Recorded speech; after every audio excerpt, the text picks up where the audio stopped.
Salut les beautés, très heureuse de vous retrouver pour un extrait d'une routine de Yin qui se trouve au studio virtuel Namasté et Cocolaté. Donc on travaille le lâcher prise tout simplement en s'ouvrant à ce qui est. On va venir axer beaucoup sur les épaules et également les hanches.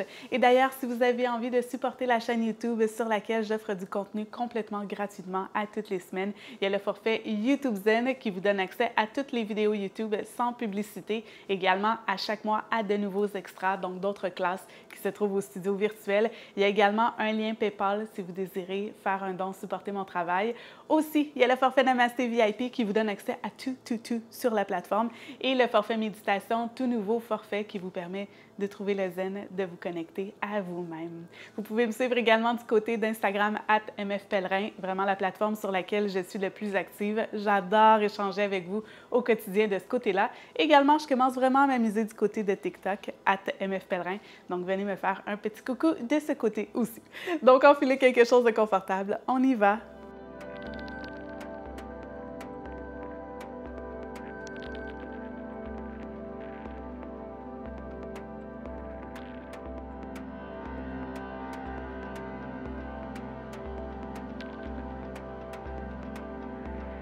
Alors, je vais venir m'asseoir sur mes talons et je vais venir ouvrir mes deux genoux largeur du tapis. Je vais venir déposer deux blocs devant. Donc, la même posture, si vous n'avez pas de bloc, peut se faire directement au sol. On peut commencer par la hauteur la plus basse. Moi, je suis habituée, alors je vais y aller directement avec la hauteur intermédiaire. Et si c'est trop d'ouverture, à tout moment, vous pouvez soit redescendre le bloc ou vous pouvez les retirer et le faire directement au sol. Donc, d'ici, à l'inspire, on grandit et à l'expire, on fléchit vers l'avant. On vient déposer les avant-bras sur le bloc, les blocs, et on vient déposer le front vers le sol. Et on peut venir joindre les mains en prière derrière la tête alors que la tête continue de fondre vers le sol. Les épaules, elles, s'ouvrent. Donc peut-être que la hauteur la plus basse est suffisante, voire même trop. Peut-être que vous réalisez que vous montez d'un cran.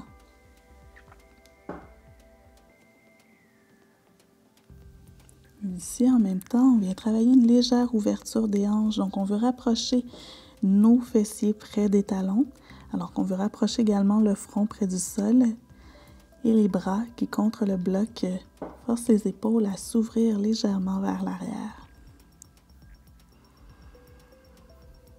Et on respire ici. On veut sentir, oui, la respiration dans le ventre, dans le plancher pelvien, entre les hanches.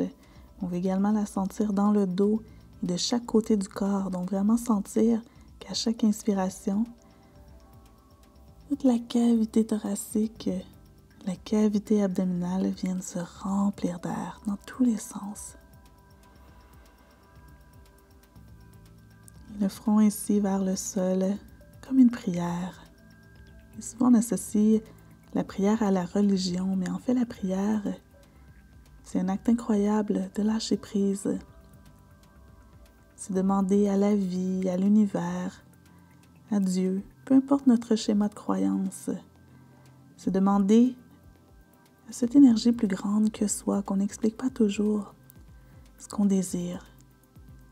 C'est lui remettre entre les mains l'objet de notre désir, ce qu'on désire voir se concrétiser. Et par la simple prière, c'est de lâcher prise. L'univers, je voudrais ceci, je voudrais cela. C'est comme passer une commande au restaurant et avoir confiance que la commande va finir par arriver. Peut-être pas au moment exactement où je m'y attends, au moment auquel je pense, que je désire, mais au parfait moment. Et c'est ça, lâcher prise. C'est pas abandonner ses rêves. C'est pas abandonner ses désirs. C'est pas cesser de travailler en direction de ses rêves ou de ses désirs. C'est juste de cesser d'obséder. Et de faire confiance. Faire confiance qu'on travaille en direction de ses rêves. Faire confiance en ses aptitudes également. Et que la vie se chargera de tout le reste.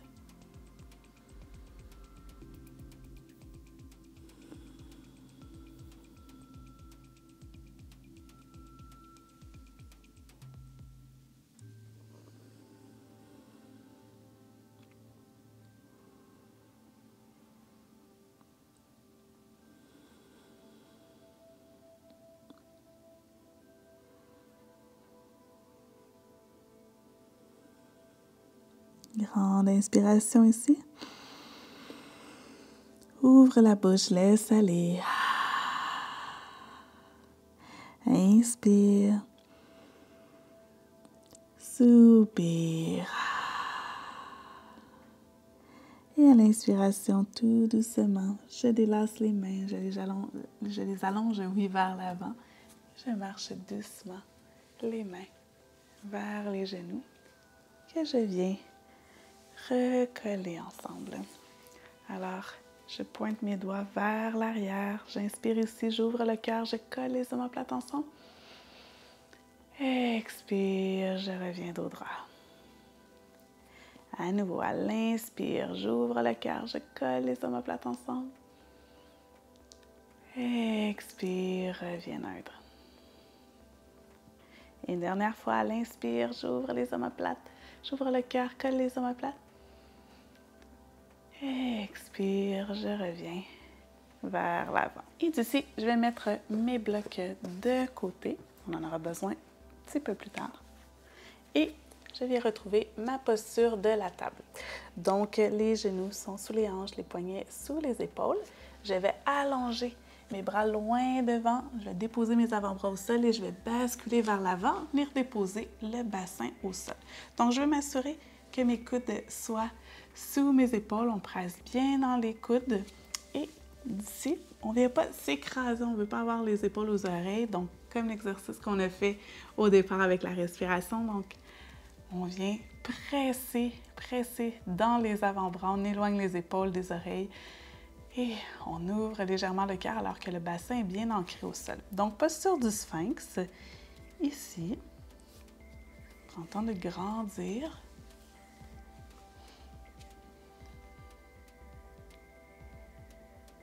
Et à nouveau, je trouve mon enracinement.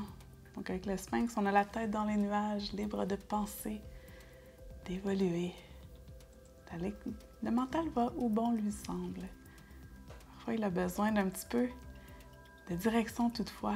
Donc, quand on a des racines solides, on permet au mental de s'ancrer plus facilement, de revenir plus facilement. Donc, de s'enraciner ici. Et ça permet aux idées également de se concrétiser plus facilement.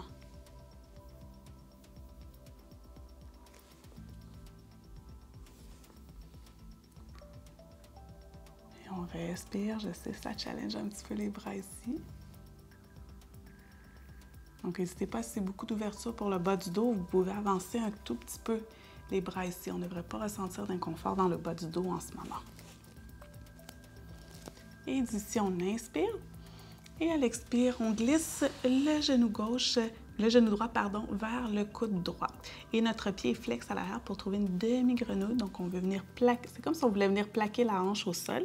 Si vous avez déjà une bonne ouverture des hanches, ça va être possible pour vous.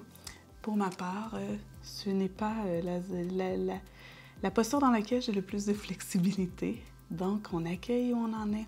On va sentir un petit peu plus de poids dans le coude gauche, mais encore là, on ne veut pas venir s'écraser dans le coude gauche, on veut bien presser dans le coude gauche. Si ça tire au niveau de la hanche ou du bas du dos, vous descendez un petit peu le genou vers le bas. On respire ici.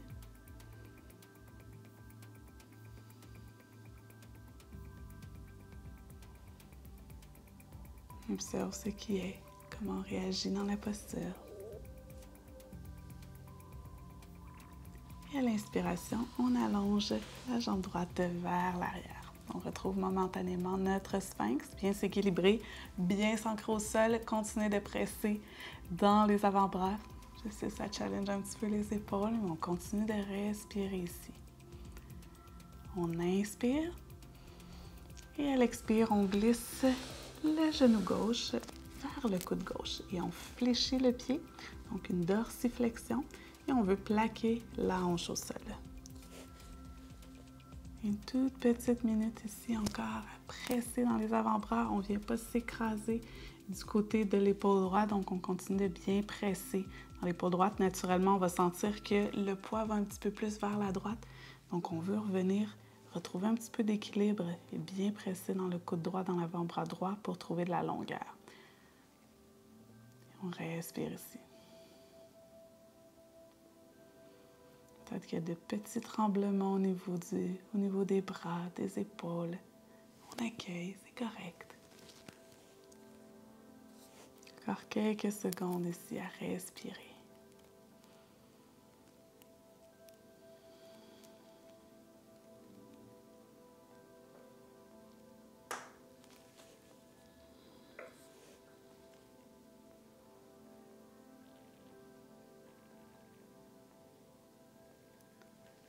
Grande inspiration. Et à l'expire, on allonge la jambe gauche derrière. On retrouve notre sphinx. On inspire ici. Laisse tout aller. Inspire. Soupire. Une dernière fois, on inspire ici. Et à l'expire, on ouvre les coudes à l'écart, les deux mains l'une par-dessus l'autre, front sur les mains. On fléchit les genoux et on vient faire des mouvements d'essuie-glace de gauche à droite. On laisse les épaules se détendre, le bassin également se détendre, le bas du dos.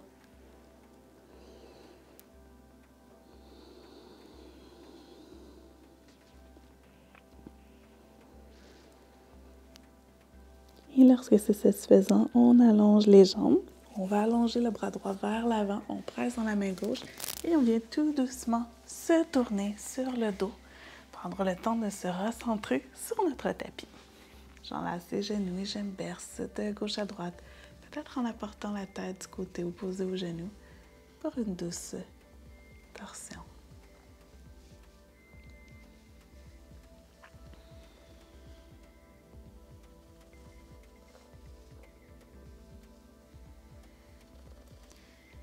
Et lorsque c'est satisfaisant, je retrouve l'immobilité.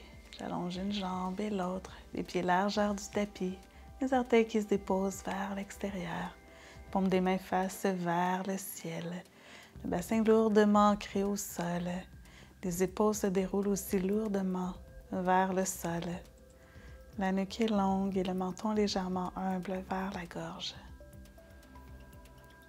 Je défronce les sourcils. Je détends les muscles du visage. Je desserre la mâchoire.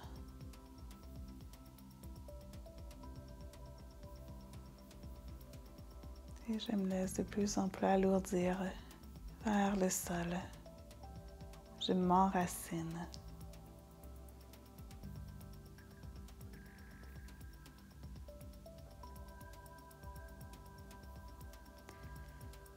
Alors, je vous invite à poursuivre votre Shavasana aussi longtemps que votre corps a envie de le poursuivre. Et ne laissez pas le mental prendre le dessus en se disant que vous avez mille et une choses à faire. Écoutez juste la sagesse du corps qui saura quand le bon moment est venu de sortir de votre Shavasana. Et c'est ce qui complète cet extrait d'une routine de Yin qui se trouve au studio. Alors n'hésitez pas à laisser un pouce en l'air, un commentaire et à partager. Sur ce, on se retrouve très bientôt pour une autre vidéo. Namasté.